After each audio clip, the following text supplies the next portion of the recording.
Growing up is weird. I'm 26 years old, which feels old enough to have life together, but still young enough to be completely confused. When I was 20, I thought by now that I'd have life figured out.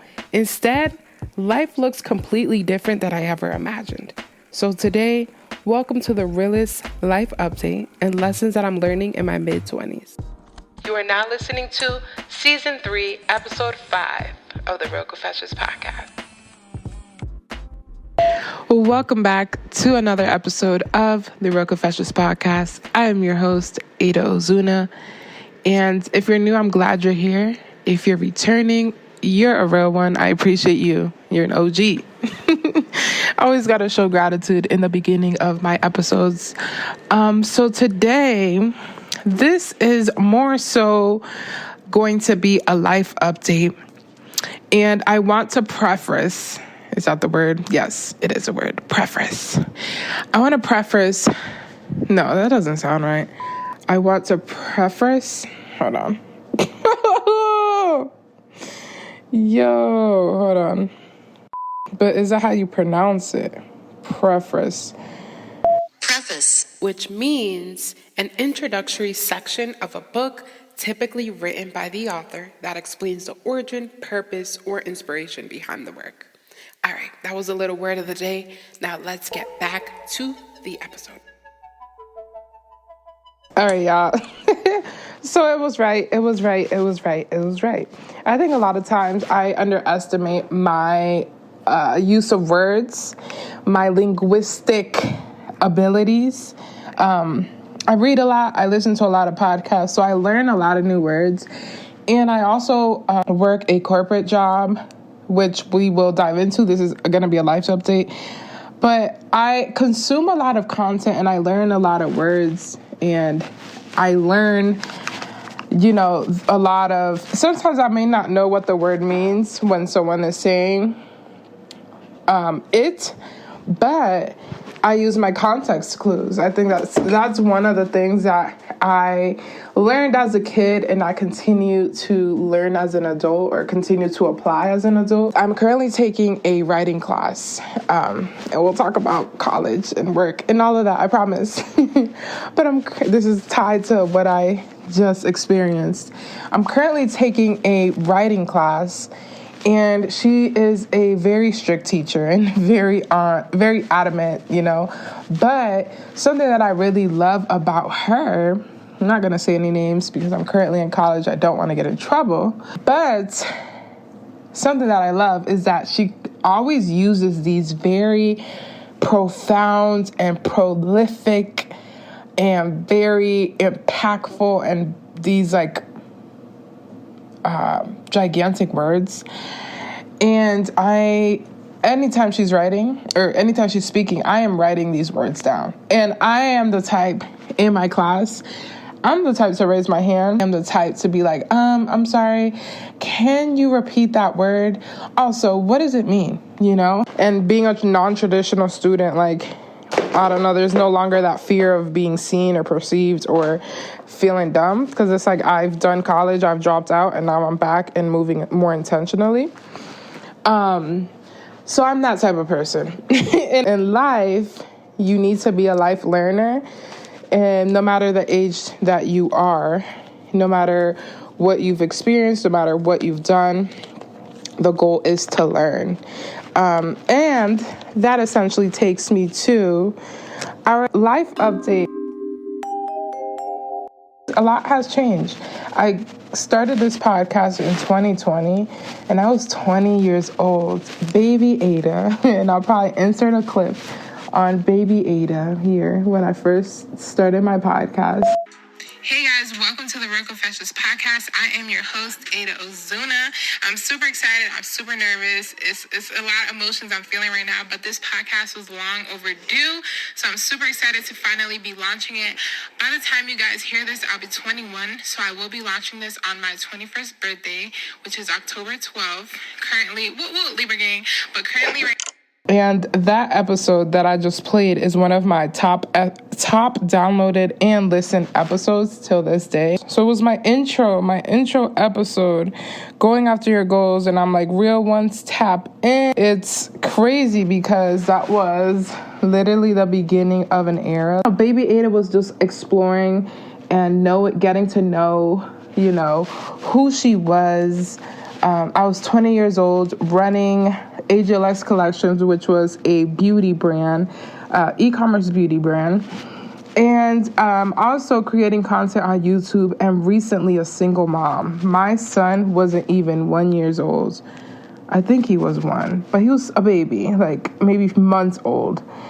And it's crazy that so much change has occurred since then. We are now 6 years later, still here, still locked in, despite the ups and downs. And I'm now 26 years old, and my son is 6 years old. Like, I never would have thought that I would be here, to be honest with y'all. Like, I went through so many dark periods of my life, and I also navigated a lot of them in isolation. And I really prayed to God that I would find community, which the importance of community now more than ever is so important. And if you haven't listened, I did make an episode on finding community, like navigating friendships as an adult and finding community.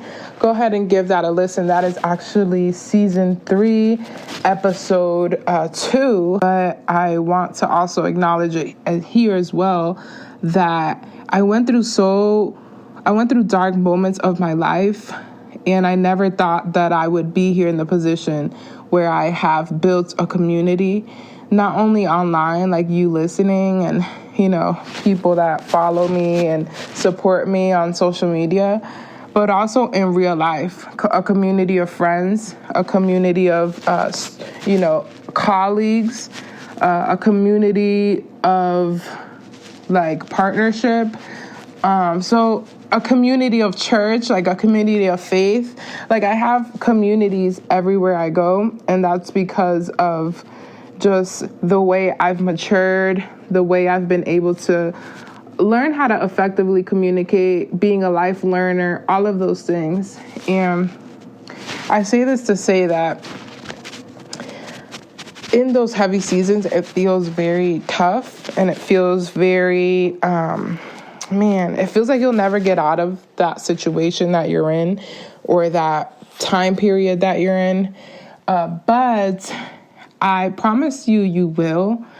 You just gotta keep moving forward, keep putting your faith in God, keep walking in faith, because God has big plans for you. God has big plans for me. God never makes any mistake. And even in the midst of uncertainty, God is there with us. Even in the midst of loneliness, God is there with us. Even in the moments where we turn away from God, God is there with us. God is the same yesterday, today, and tomorrow. And that's something that keeps me grounded in those moments of uncertainty. Because, man, I've had my moments of uncertainty, and I continue to have my moments of uncertainty. Porque la vida no es fácil. And now at 26 years old, that's something that I realize is like, I don't need to do it alone. I always thought, like, I was always Miss Independent. That's why I love her. I was always Miss Independent. Like, I thought that I had to do it all on my own. I thought that I needed to carry the world on my back. But nah, God got that for me. And also, my community is there to help me carry the load. And I want to essentially start with life update number 1 is that I am back in college. I wanted to start off with this one because I want to encourage anyone that is debating going to college to go. For context, I started my college journey at the age of 17, shortly after I graduated high school. and I was going to college for criminal justice. But one semester, and I didn't even finish a semester, and I dropped out, and I decided to go back to where I was originally from and move across the country, which was Florida. And y'all, I mean, in a way, like, it was a mistake, and it was so dumb because I'm 17 years old, moving out on my own, thinking I had life figured out. I was working, like, my first big girl job was Hard Rock Casino. I was like a cashier there, a server, a host. And I was actually, that job really taught me how to communicate. But I struggled a lot. You know, I struggled a lot financially. I was then, I met who I thought at the time was going to be my person, had a child with this man, was dependent on him. And boom, then ended up struggling pregnant. And also I decided to go like the trade route, got like my spa therapy certificate and kind of just grinding it out that way. Then, as y'all know, then I moved back to where I was originally like raised in, which was PA, because of my family. You know, I was a single parent at the time. Still am a single parent, but I was a single mom that wasn't dating, that didn't have help, and I needed my family, so I came back. And that is how, basically, like, there wasn't a mistake. It was just very dumb on my end. But because of those struggles and because of everything that I've been through, that's where the Real Confessions came about. That's where Aida Collections came about. That's where my YouTube channel came about. So in the midst of chaos, you can definitely create a sense of like community and stability. But I say this all to say that now at 26 years old, and I actually started college again at 25, I decided to go to college because I have all of these real world experiences, hands-on experience. I was able to start a bit like an e-commerce business and a channel, and I was able to broadcast my voice and create content and focus on post-production and all of those things. But I learned that like on the fly. I learned that on my own. And I decided to go to school because I feel like you can never go wrong with education, but also like being able to be even more confident about your craft and being able to learn even more skills than before is so crucial. And I'm going to follow up on that and dive deeper into that because I would say that I thought I knew it all. I thought I knew it all. I'm like, yeah, like I was able to do this and this and this at 19 years old. You know, I'm good. But now at 26, I'm realizing, whoa, and this is real maturity, but I'm realizing, whoa, I do not know it all. And a recent experience that I had in class was in my electronic field production class. We were starting Premiere Pro, which is sort of like a iMovie, you know, it's an editing software. For me, I was always used to iMovie, now Final Cut Pro. But Premiere Pro is one of the industry standards in post-production or just, you know, media in general, one of the most common. And I actually, that's why I went to school, is to learn all of those things and to be able to leverage the skills that I do have and be able to navigate and apply it and transfer it to different spaces. So not only creative spaces, but also corporate spaces. Yeah, so I'm in school, college student at 26 years old, and I say that to encourage anyone who is in the process of going to college or deciding to go back to school, even as a non-traditional student. So I'm speaking from the perspective of a non-traditional student. A non-traditional student is someone essentially that goes to college like outside of the parameters of high school. Like a traditional student is someone that graduates high school at 17, 18, and now you can even graduate high school at 14 years old, which is crazy. But someone that graduates high school and goes right to college, gets started on their degree, may it be an associate's, master's, bachelor's, and then, you know, goes into the workforce. My journey is a bit different. I graduated at 17. I dropped out of college at 17. I got into trade. I got into the workforce. I was an entrepreneur, all of this stuff. And now I'm back in college. So that is someone that is a non-traditional student, someone who hasn't had a linear path to education. A lot of my life I navigated by learning, and I was more so a self-learner. So I was able to do my research and things like that. But there comes a point in time where we need to, and not need, because you can definitely learn on your own, but it's always best to learn from others that have been in your, or that have been where you want to head to, or have been in the industry. So for example, a lot of my professors in the communication arts department, and for context, I am studying broadcast media, specializing in audio and video communications. So I am getting right now my associate's degree for that. And I plan to continue my education to at least get a bachelor's in communications. That's my goal. It may change, but I just wanted to, put it out there for those wondering. That is what I am studying. And so all of my teachers have the experience in communicating and in running a business in media. So one of my favorite teachers, his name is Kevin. He actually works for NBC. He is into graphic design. He is into production. Like, he's into a lot of things. And something that I love about his class is that he is open about his experiences and his real life struggles and, the industry. Another teacher of mine that I really love is Doug. Doug owns a production company, and he takes like real world clients, of course, but not just any type of clients, more so like companies, organizations. And he essentially talks about he's been blessed to have had the ability to run his business for decades off of word of mouth. And I learned a lot of different things from all of my professors. So that's something that I'm really grateful for my school, grateful for my teachers and my community in school.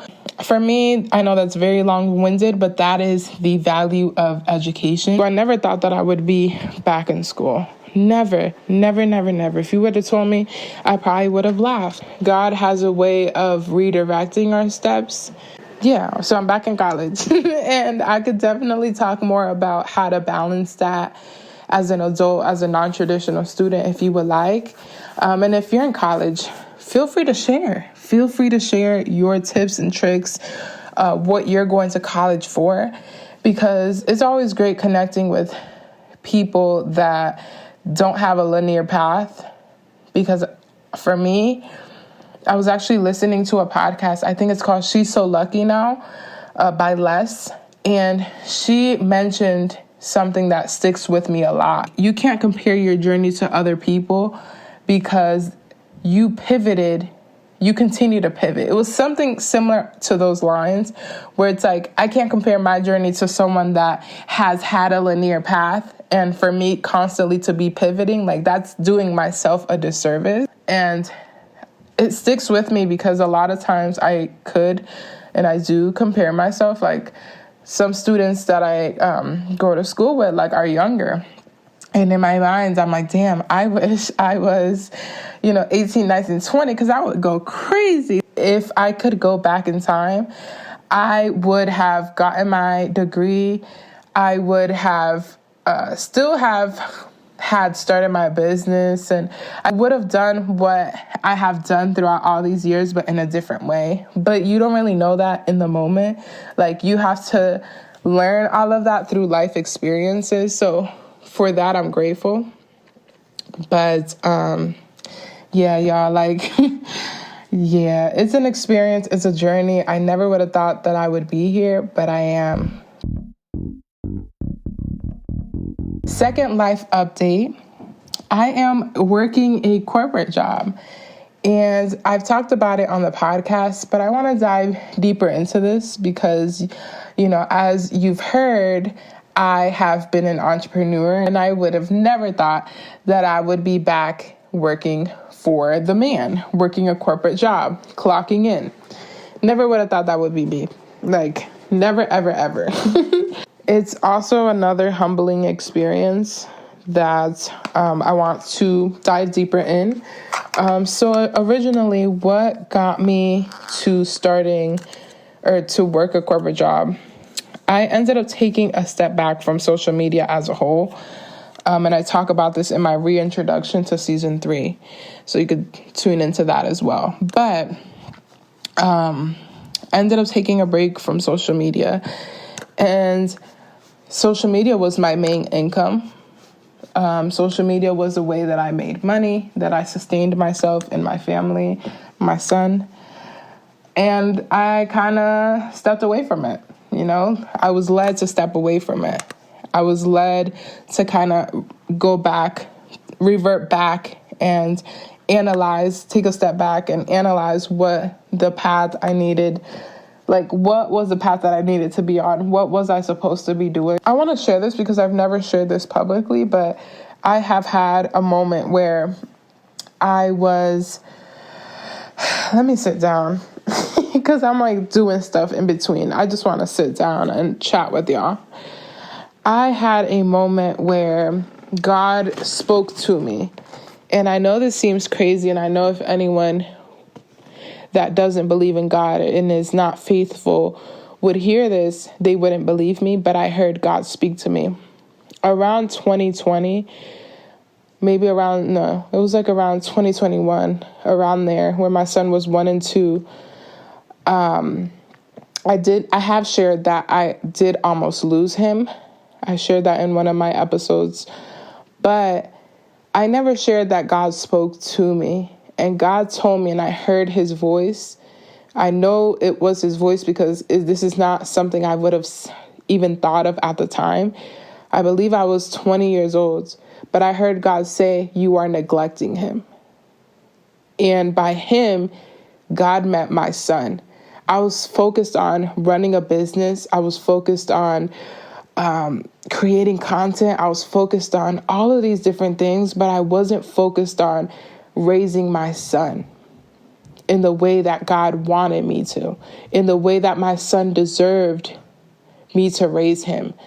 You know, I was too focused on external things and making sure that we were, sustained and making sure that we were okay. But I wasn't really doing that because I was not dedicating the time that I needed to dedicate to him during that age. Even now, I would say I feel bad that I'm balancing so many different things. And it goes to, like, I'm allowing myself grace, and also praying to God for the strength and wisdom and for him to guide me. But to go back to that, God spoke to me, and I've never heard a voice so profound and so impactful. And even to this day, like I know that God provides signs, and provides people, places people in my life for me as reminders. But till that day, I have never heard God speak to me in the way that he did. And I wanted to share that because you may be led to take a step back, or you may be led to start over. You may be led to go back to your roots. And it's all part of God's plan that he has for you. And I wanted to share that because outside looking in, someone may be like, "Oh, wow, Aida, she don't really know what she wants to do," or maybe even during the job search. Right now, am applying for different jobs. And if you're hiring, please hire me. If you're hiring within communications, if you're hiring within influencer marketing, if you're hiring within digital media or, film production, media production, anything like that, I'm your girl. Hire me, please. But I say this to say that it could be discouraging when the society norm is for your career or is for your journey to be linear and this just like one box. But for me, I would say that's not the case. I am multidimensional, and I'm assuming for you as well. Like, I know if you're listening to this podcast, so are you. And that's just like my community. Like, we're multifaceted, we're creative, we're driven, we're ambitious. And that's something that, just a reminder, like, you may have moments where you may need to take a step back. And that was my moment, going back to working a corporate job. Right now, it is a work from home job. It is a consumer facing role where I do help customers, with their banking. So I'm a banking business specialist. And in a way, it's like I'm learning a lot on the job, but it's also taking my experience that I had that was not formal. It was more so hands-on experience from my business and helping other business owners. So not only am I helping people in my role, but I'm also continuously building my knowledge. So I recently had a training, and it was a lending training where they taught us about business loans and, the way business owners are able to leverage loans to help grow in their business. And learning that, I'm like, wow, when I ran Ageless Collections, like, there was so much more that I could have done with that brand. But we live and we learn. Like, you wouldn't know without these life experiences. And yeah, so not only that, I'm able to help other people with my corporate job. I'm able to leverage their benefits, which we will talk about that in another episode. But my tone changed because if you are not, I just need to say this. If you are not leveraging your corporate benefits, if you are working a job, what are you doing? And this is my mom voice right now. Like, what are you doing? Sit down.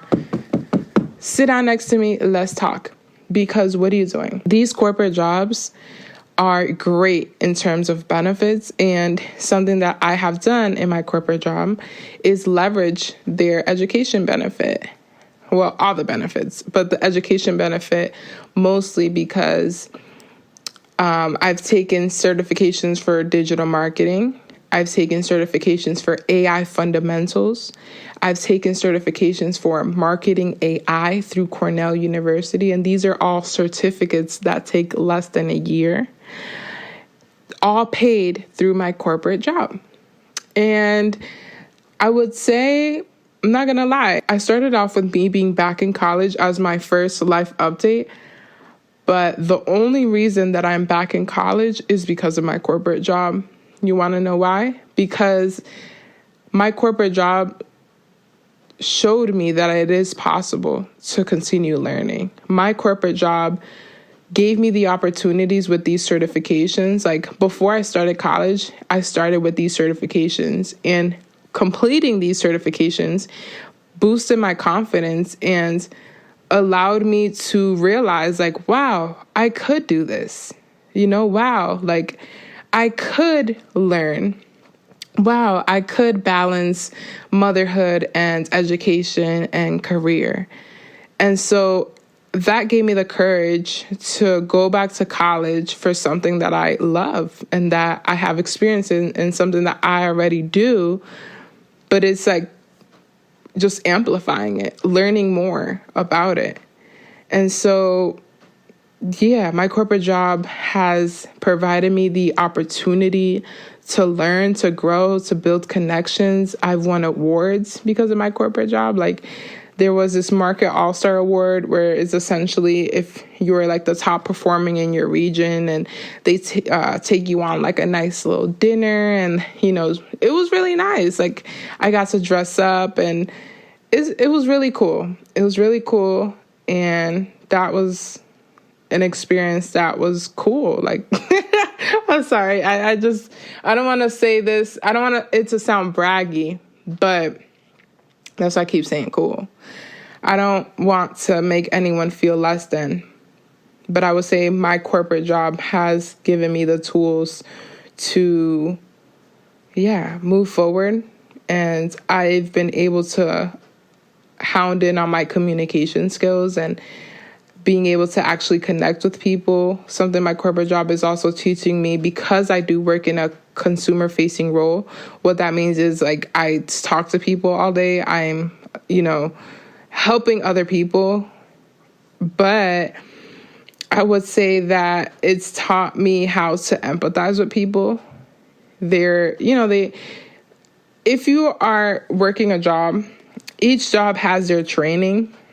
And that's one of their trainings. It's like they have a model, and it's how to communicate with people, how to empathize, how to connect, how to, I'm not going to give away their whole thing, but all of these things are essentially helping me not only in my job, but outside of my job. And we'll talk about all of that, like I mentioned in another episode, like just diving into corporate itself and how to leverage it and what to learn from it and apply to your life. But I end all of that to say, I don't regret quitting my business to focus on motherhood and to also go back to working a 9-to-5. And I do have moments where I think about, what if I didn't quit? What if this? What if that? But it's all God's plan. And I'm grateful. I'm grateful for my job. I'm grateful for the people that I've met. I'm grateful for the community here.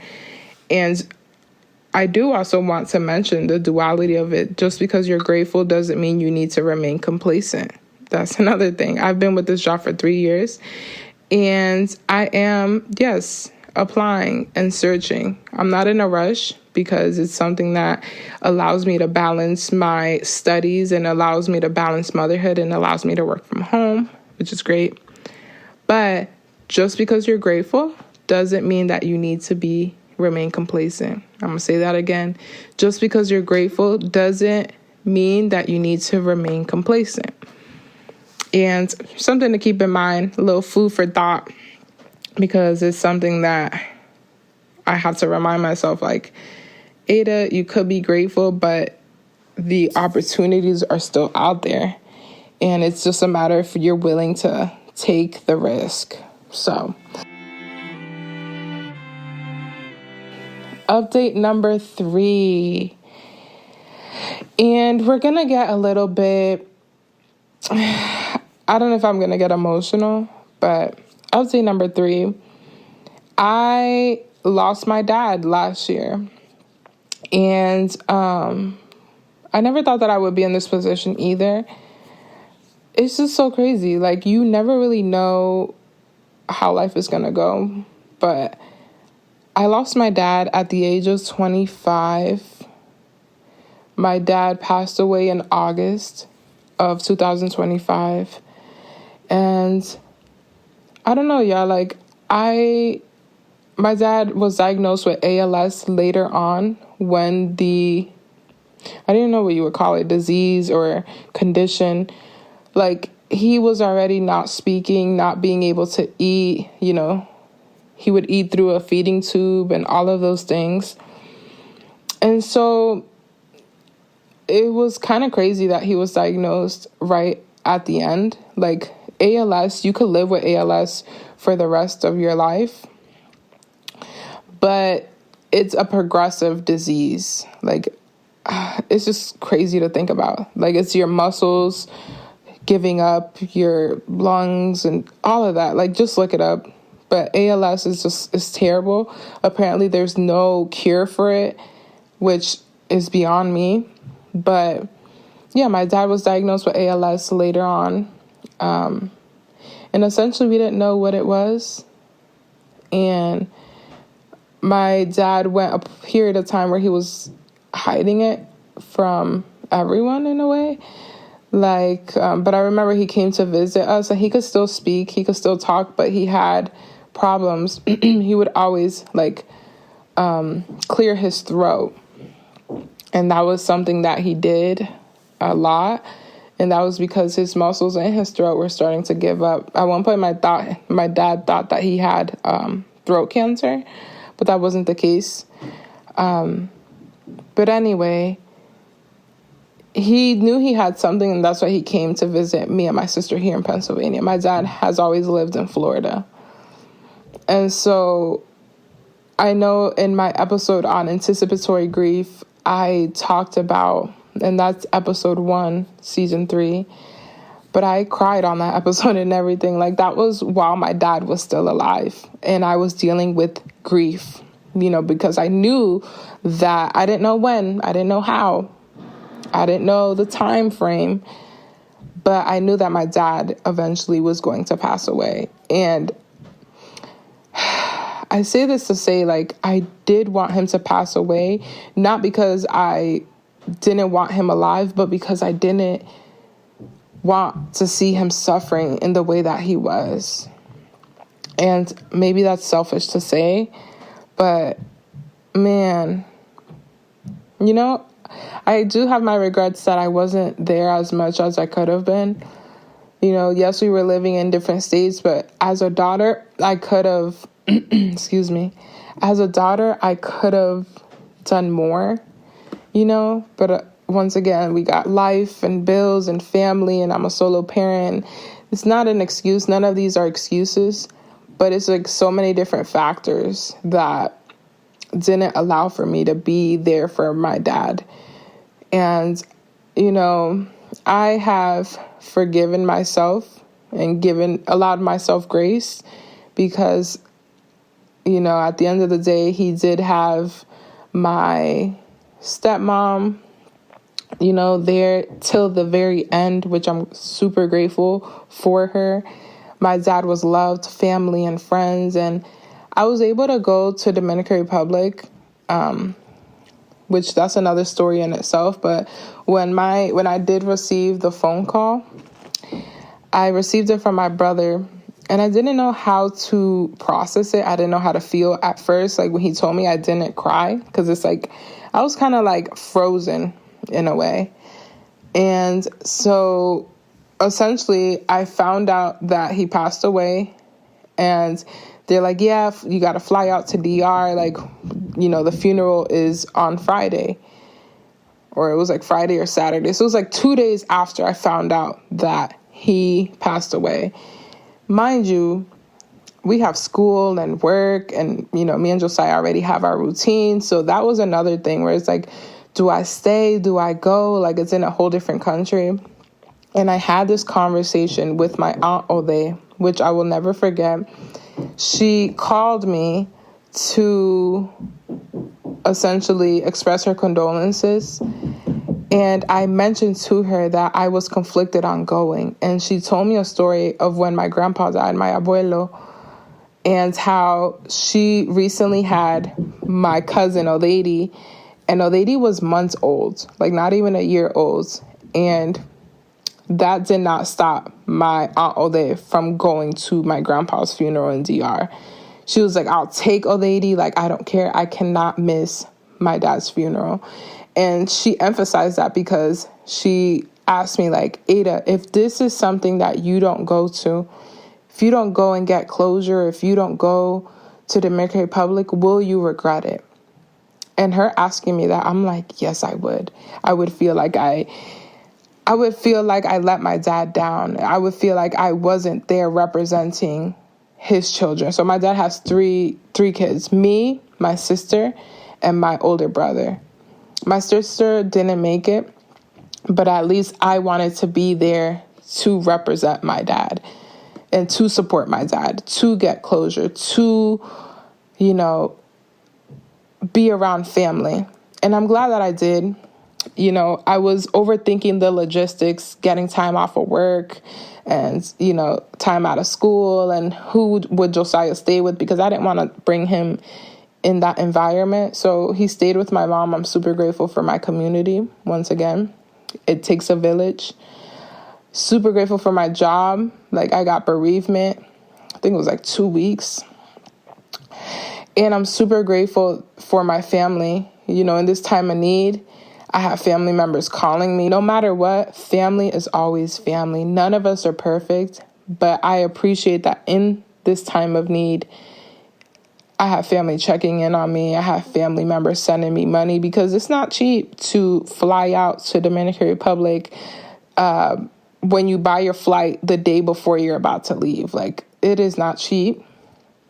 But at the end of the day, that thought and that question that my aunt asked me, like, will you regret it?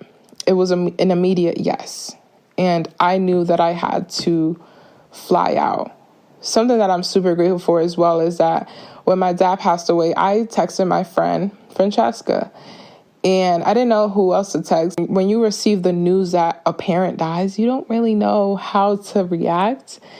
And she was the first person that I thought of because, not to put her business out there, but it is part of her testimony. She has shared it before. She lost her mother young.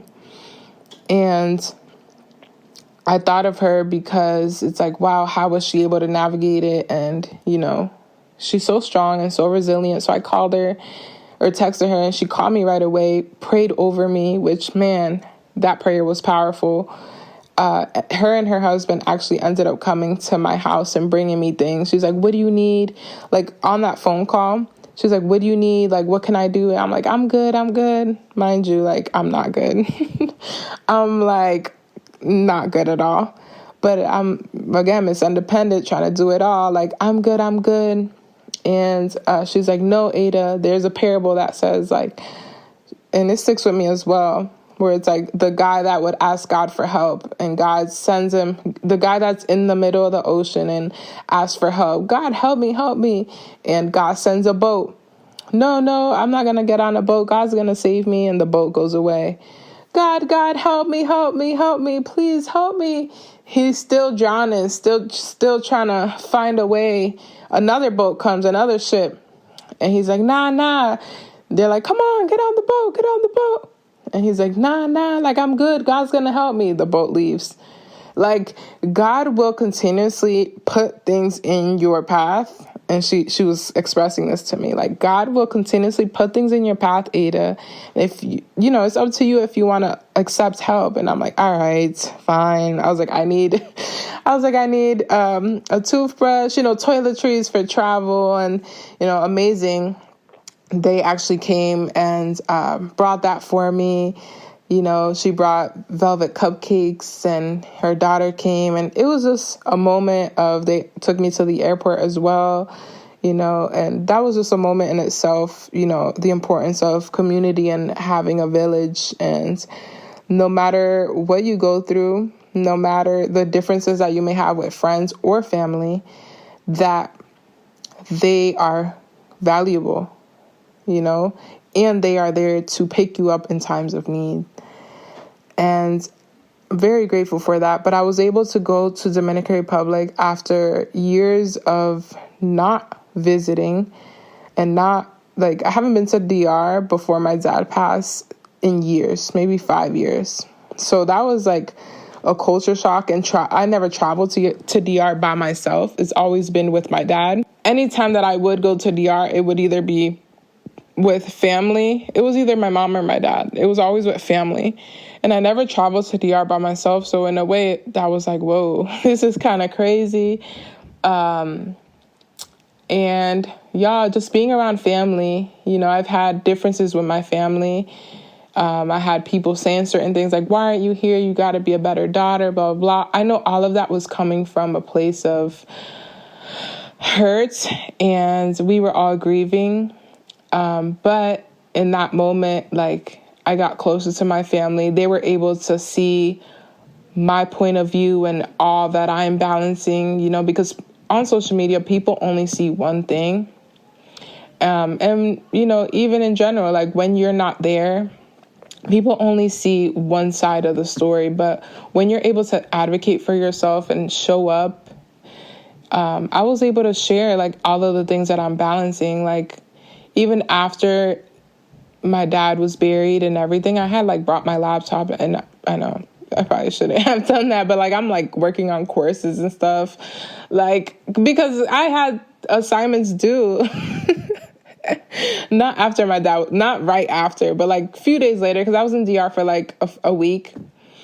So, like, after everything settles and we're all just chilling, like some people are on their phones watching TV, I'm working on my courses. I know, y'all, I know. But they were able to see, like, I'm not just like, I couldn't just pick up and go. Like, I have things to do, and I am balancing a lot. And that was something that I was able to communicate with them. And, I felt understood and I felt seen. And I also saw where they were coming from. And that was just a moment for me to get closer to my family. And I'm grateful for that moment. And my dad was always the one to bring family together. Like, there's always that one family member that brings everyone together and unites everyone. That was my dad. And so I had a realization that, wow, now that my dad isn't here, like, it's like I have to put in the effort and I have to be able to be more intentional about reaching out to my family and being close to my family. Like, even if we live in different parts of the world, like some of my family lives in Dominican Republic, some of my family lives in New York and Nueva York, some of my family lives in Florida. And it's, it is very hard. But at the end of the day, I really had that realization once I stepped out of the plane and landed in DR. I was like, wow, last time I was here was with Papi, and now he's gone. And now I have to be the one to put in the effort. And wow, I'm here alone, And I had that moment, and I'm like, oh man, it's just like, when I go back to that time or that period, I felt in disbelief. Like, I was like, wow, my dad's really gone. And you don't realize that until it happens. And now, months later, my dad passed away August 2025. We are in February 2026. Now I'm realizing that my dad left a legacy. My dad planted the seed with everything that I'm doing in terms of communications and media and production. Like, my dad always had a camera around him. And my dad never pursued it professionally, but I feel like he will be really proud of where I'm at. And that's something that makes me sad, is that, he saw the beginnings of it. I remember I told him I started college and all that. We had a conversation, but my dad isn't here to see his daughter, pursuing everything that she wants to pursue.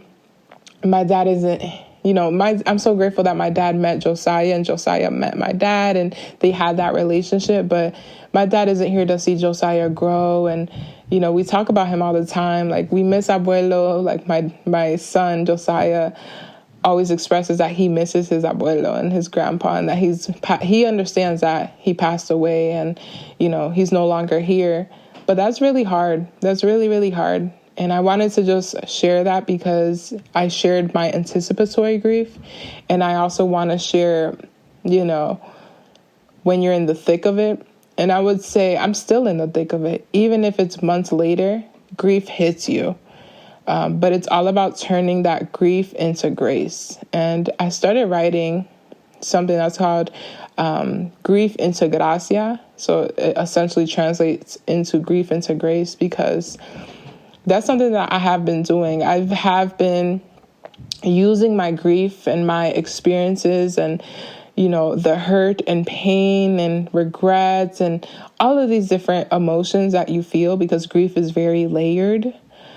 And we can talk about that as well. That's a whole different episode in itself, like all of the feelings and emotions and how people react to grief. Like, a lot of people don't know how to react to grief.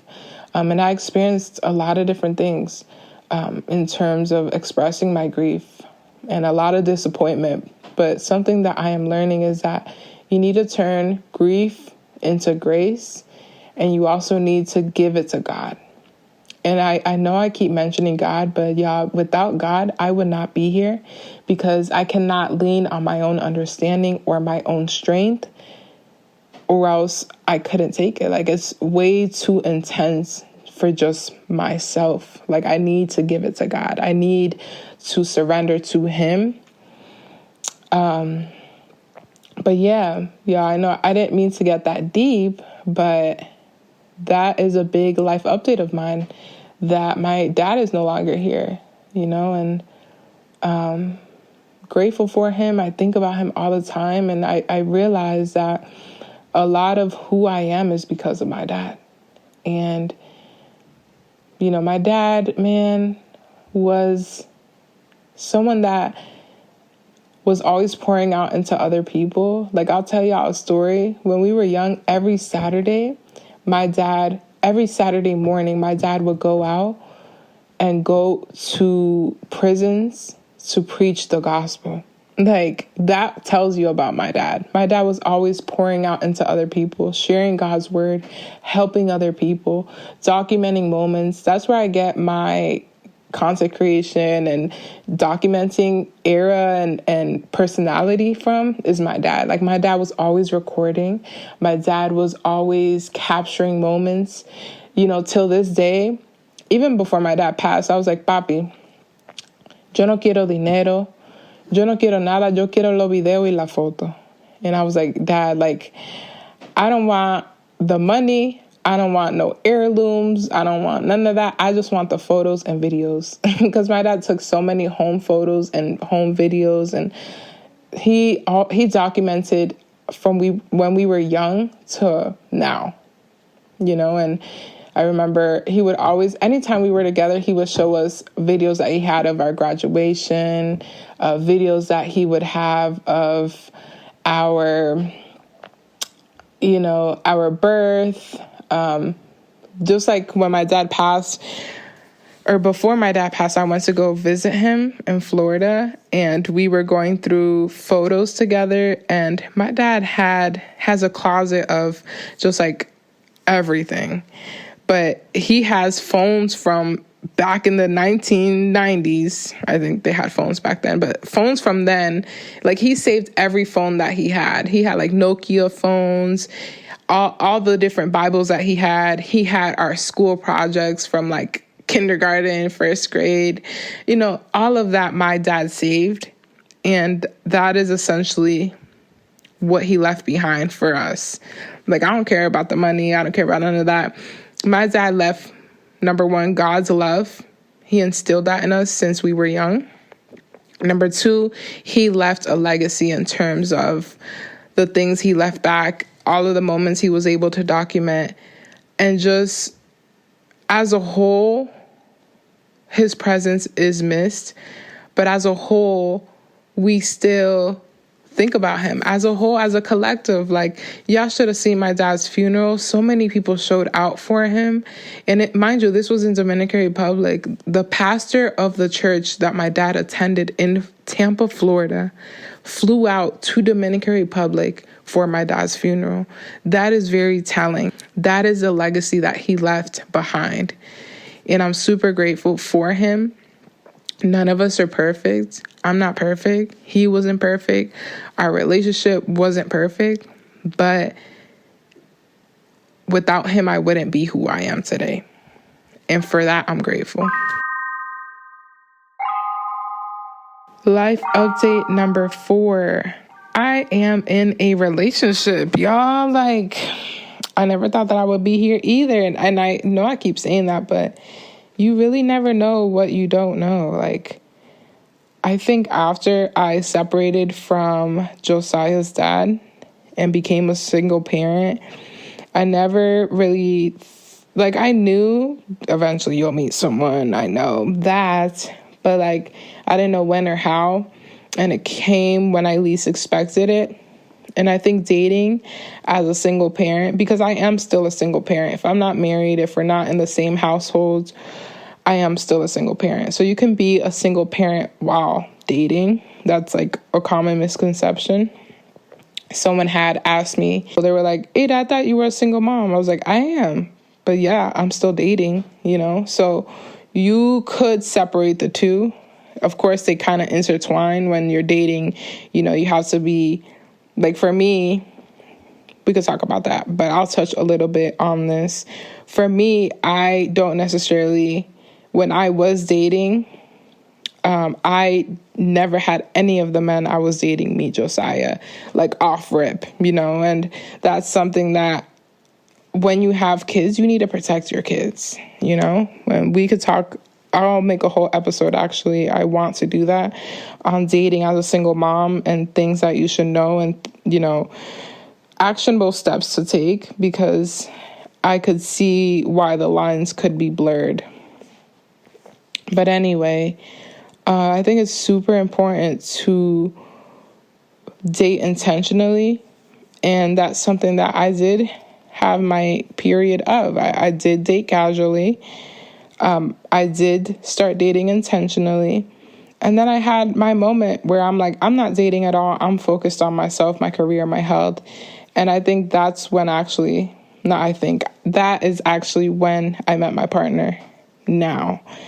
And I'm going to keep names and all of that anonymous because I enjoy my privacy, and so does he.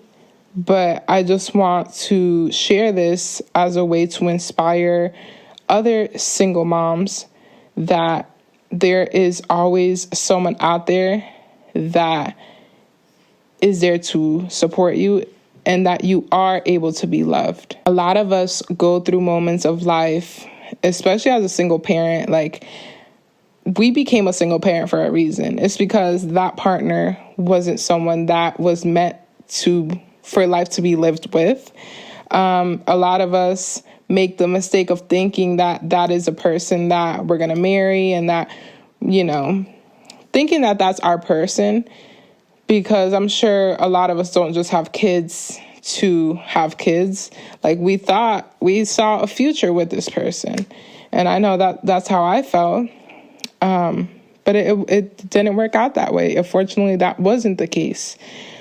But in that moment, I remember, I'm going to be honest, I'm going to be real. He's like, you'll never find anyone like me, da-da-da-da. Like, I don't want to find anybody like you. Like, please.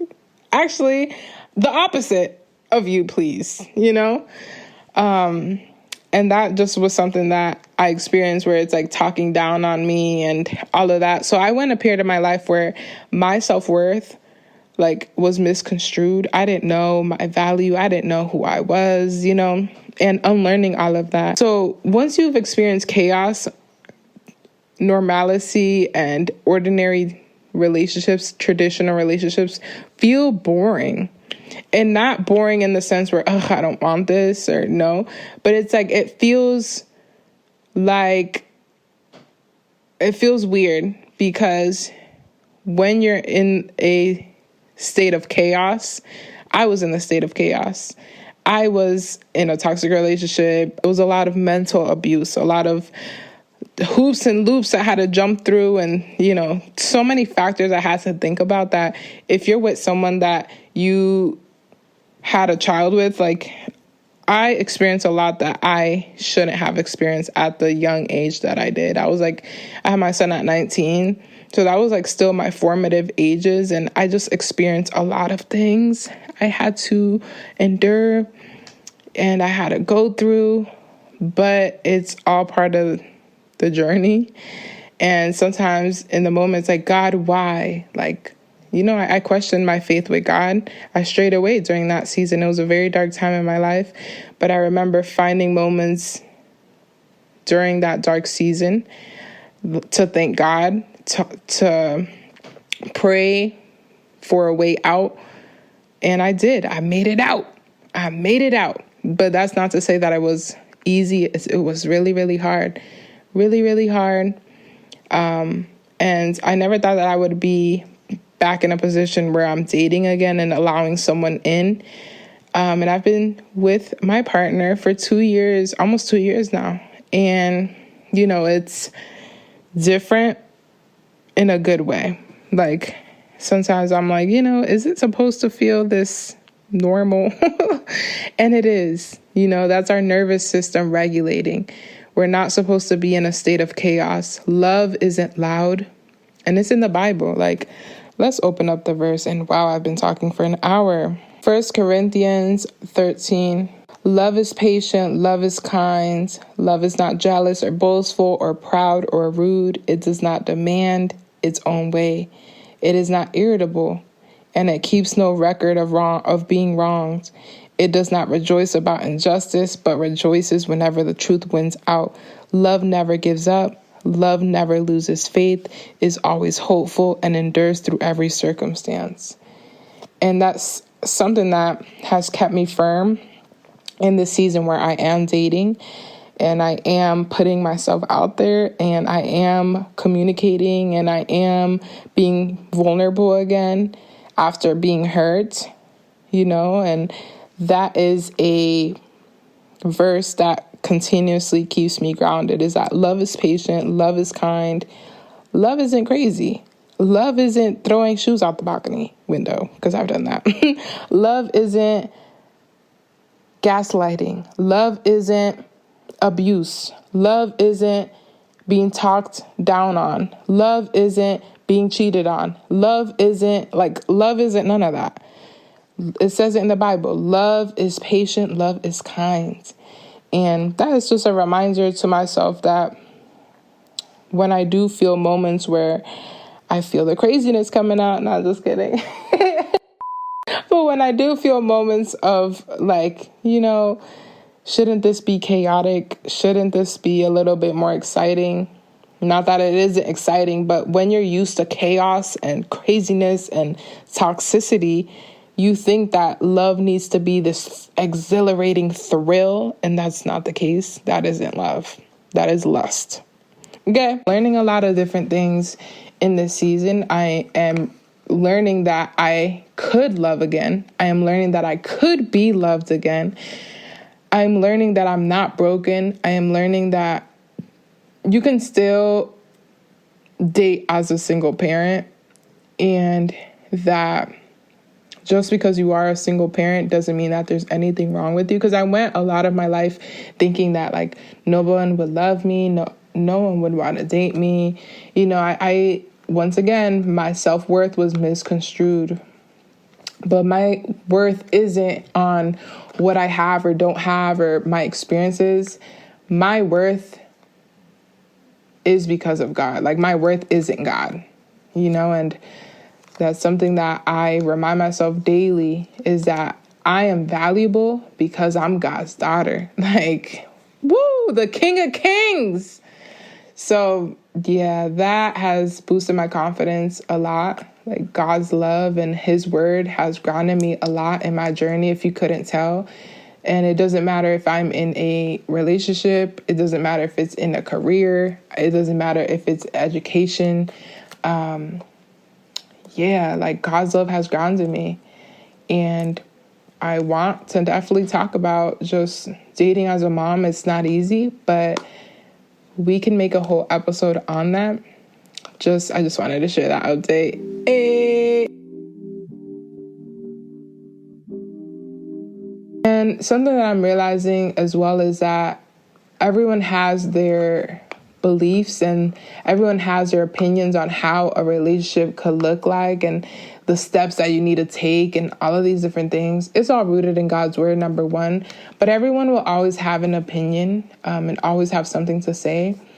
And I would say being in this relationship and navigating it has also made me even more aware of the discernment that God gives us all, and being able to actually listen and discern what's right from wrong and be able to navigate this relationship and be able to have God take control. And, I do have moments where it's is this my person?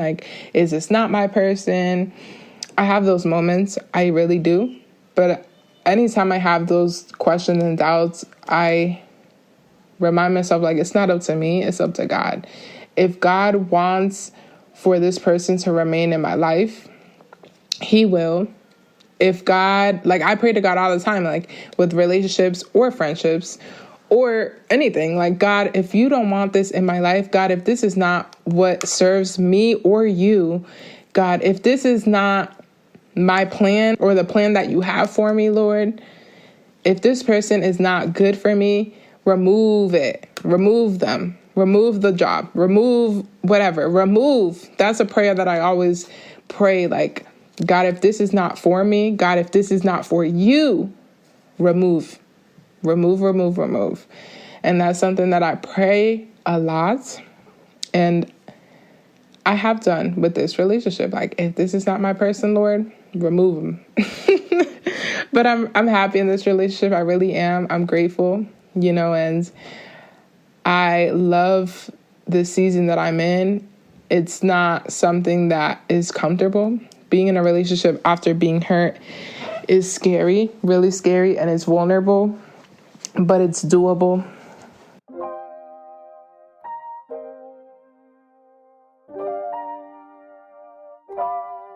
Last update, I would say update number 4. It's been a lot of updates, but update number 4 is I got baptized.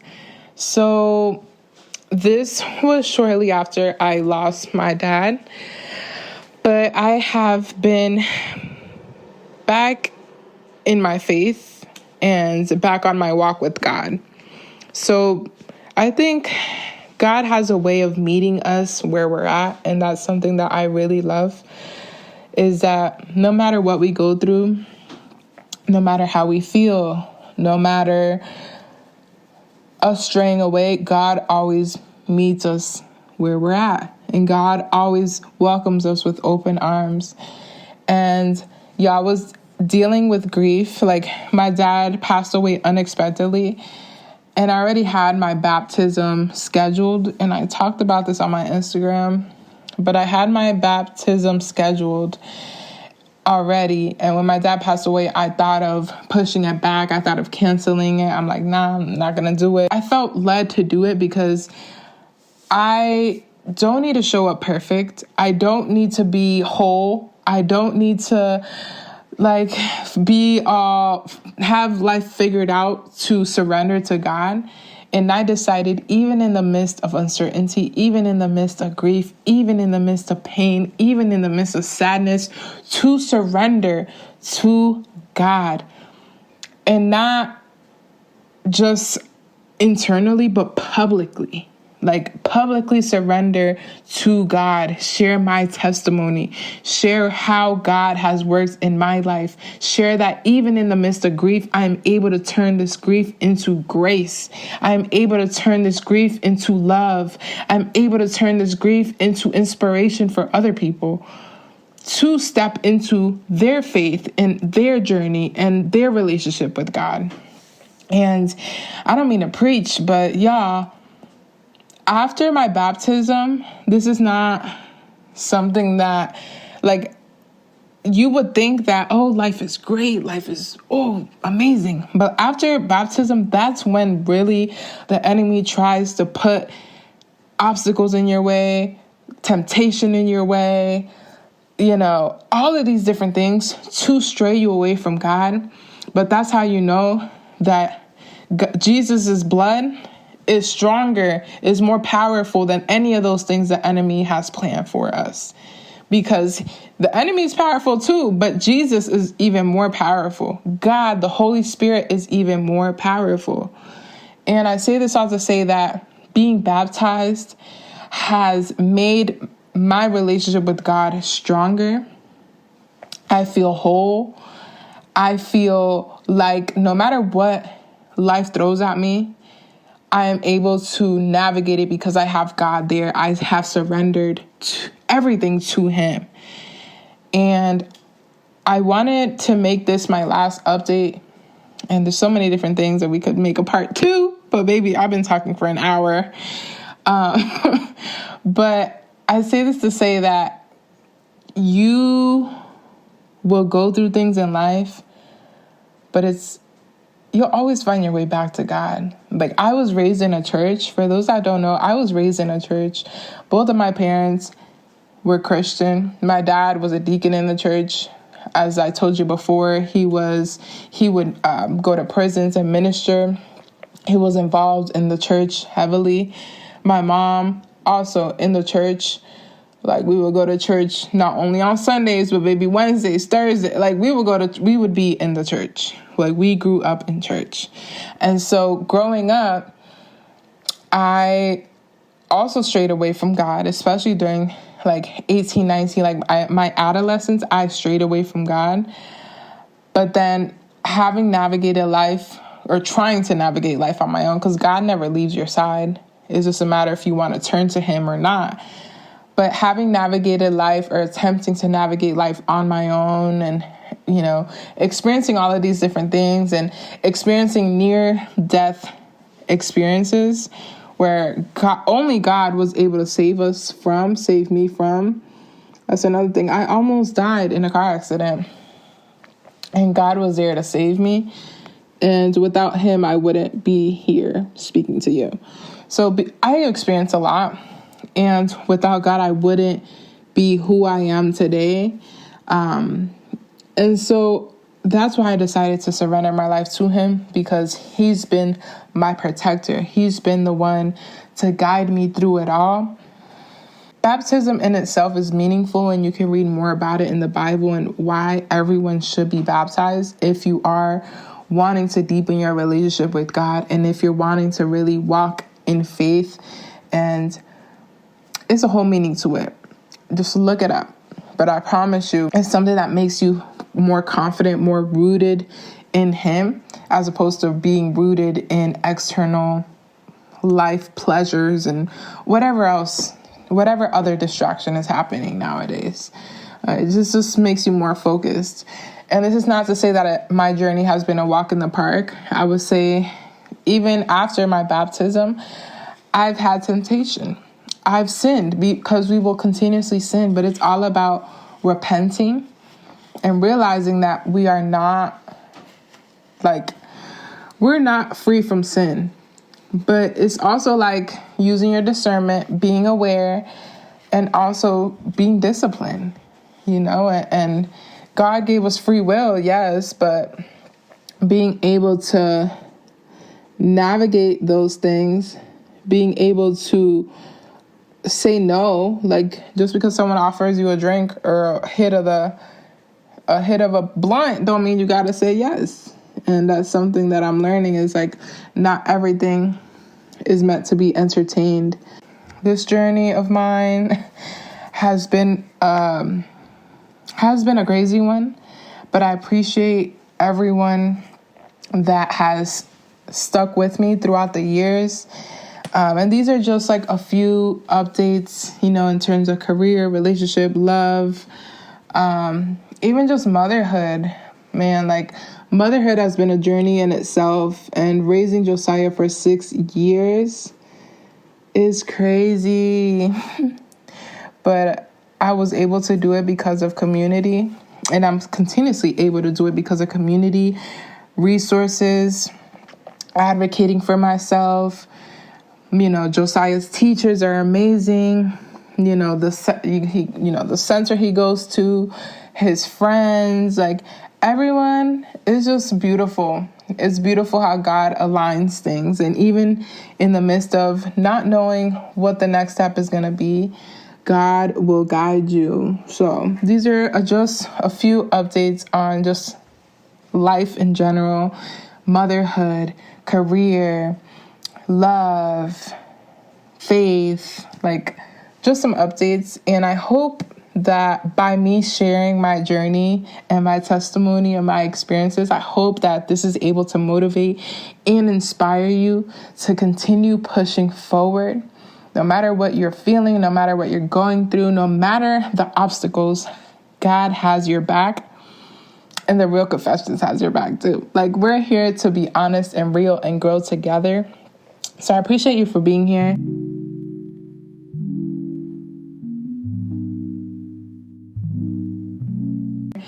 I know this was a bit of a longer episode, but thank you so much for being here. Once again, I appreciate you. Feel free to leave me feedback or leave me a review on whatever platform that you listen on. But I know Apple Podcasts, they have where you can review, leave me a 5-star review, leave me some feedback. I would love to hear how the Real Confessions impacts your life. And leave any topic suggestions. Feel free to give me a follow on the AO Media Studio. The podcast is produced by Media Studio. And follow me on Instagram if you want to stay in touch, which is at Aida Ozuna. But I will catch you on the next episode. I am about to get ready for school because I'm already late. But it was worth it because we had a great conversation. But anyway, I'll catch you in the next episode. Aida out. Bye.